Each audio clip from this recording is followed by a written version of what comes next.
Shalom saudara terkasih, kita akan kembali merenungkan firman Tuhan. Namun sebelum itu mari kita berdoa. Tuhan terima kasih, kami mau merenungkan firman-Mu, ajari kami terus mengenal Engkau. Dalam nama Tuhan Yesus kami berdoa. Amin. Saudara, kita akan merenungkan satu tema, ayo menabur. 1 Korintus 3 ayat 6 mengatakan demikian firman Tuhan. Aku menanam, Apolos menyiram, tetapi Allah yang memberi pertumbuhan. Saudara terkasih, beberapa tahun yang lalu saya memiliki seorang teman kantor yang sangat sulit sekali didekati. Namanya Rahman. Dia dikenal skeptis, sering mengeluh, dan memiliki pandangan negatif tentang banyak hal, termasuk tentang dirinya, tentang Tuhan. Jujur, awalnya saya merasa ragu dan bahkan agak takut untuk berbagi tentang Tuhan kepadanya.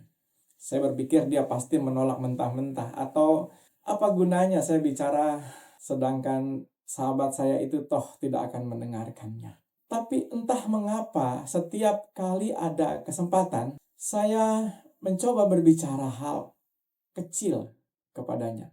Kadang hanya sekedar menawarkan bantuan saat dia mengalami kesulitan, mendoakannya, atau sesekali berbagi kisah tentang bagaimana Tuhan menolong saya. Saya juga berusaha menunjukkan kasih dan kesabaran meski seringkali responnya sangat-sangat dingin. Saya hanya bisa menyiraminya dengan doa dan contoh yang mungkin terlihat sangat kecil. Berkali-kali saya merasa ingin menyerah. Saya berpikir, apa gunanya ini semua? Tidak ada perubahan pada diri Rahman. Tapi saya teringat ayat ini. Ayat ini mengatakan, aku menanam, Apolos menyiram, tetapi Tuhan yang memberi pertumbuhan. Saya mencoba untuk memegang janji ini, bahwa pertumbuhan itu bukan tugas saya. Saya hanya diminta untuk setia dalam menabur dan menyiram. Suatu hari setelah sekian lama, Rahman tiba-tiba mendekat dan mulai bercerita. Aneh buat saya, tapi dia sedang menghadapi masalah keluarga yang sangat-sangat berat. Dia terlihat sangat tertekan. Saat itu saya hanya bisa mendengarkan dengan empati dan menawarkannya untuk berdoa bersama. Saya tidak berharap banyak. Tugas saya hanya menabur. Satu lagi, sekalipun itu kecil. Beberapa bulan kemudian saya mendengar kabar yang sangat mengejutkan. Sahabat saya itu mulai ikut sebuah persekutuan kecil di luar kantor. Perlahan dia mulai menunjukkan perubahan sikap. Dari yang tadinya sinis, ia mulai lebih terbuka. Dari yang sering mengeluh, ia mulai bisa melihat sisi baik. Dia bahkan kemudian secara pribadi mengatakan kepada saya bahwa ia melihat ketenangan dan damai sejahtera yang saya miliki. Meskipun menghadapi kesulitan, membuat dia bertanya-tanya, dan akhirnya mencari tahu tentang Tuhan. Saudara, saya tidak tahu persis kapan atau bagaimana benih itu mulai bertumbuh. Saya tidak bisa mengambil keuntungan atas perubahan pada diri Rahman. Tapi saya tahu itu adalah pekerjaan Allah. Saya hanya menabur benih-benih kecil, menyiraminya dengan doa.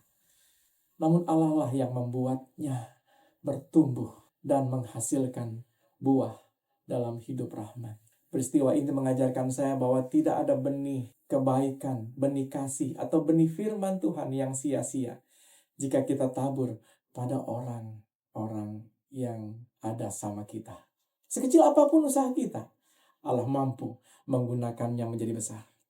Tugas kita adalah tetap setia menabur dan percaya bahwa Allah yang akan memberikan pertumbuhan dan panen pada waktunya Tuhan akan tiba. Saudara terkasih, Yesus adalah penabur benih firman Allah yang paling ulung. Dia menaburkan benih kebenaran, benih kasih, dan tentang kerajaan Allah secara konstan dan tanpa lelah. Yesus juga adalah penyiram yang tak henti-hentinya. Dia tidak hanya menabur tetapi juga memelihara dan menyiram benih-benih itu. Yesus secara konsisten melayani, menyembuhkan, dan membimbing murid-muridnya, serta banyak orang untuk datang kepada Tuhan. Ini adalah tindakan menyiram. dan memelihara benih agar tidak layu.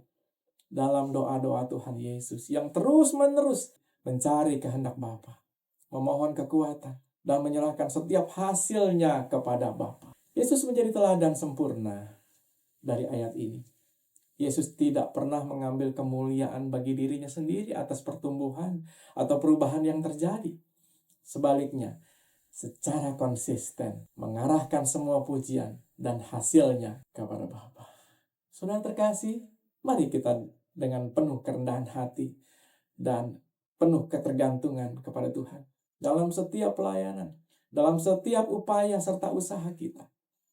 Mari kita ingat bahwa pertumbuhan dan hasil sejati sepenuhnya datang dari Allah. Ini membebaskan kita dari beban harus melihat hasil instan, memungkinkan kita untuk melayani dengan sukacita dan ketekunan, sambil mengembalikan semuanya bagi kemuliaan Allah Bapa yang adalah sumber dari segala pertumbuhan. Mari kita berdoa.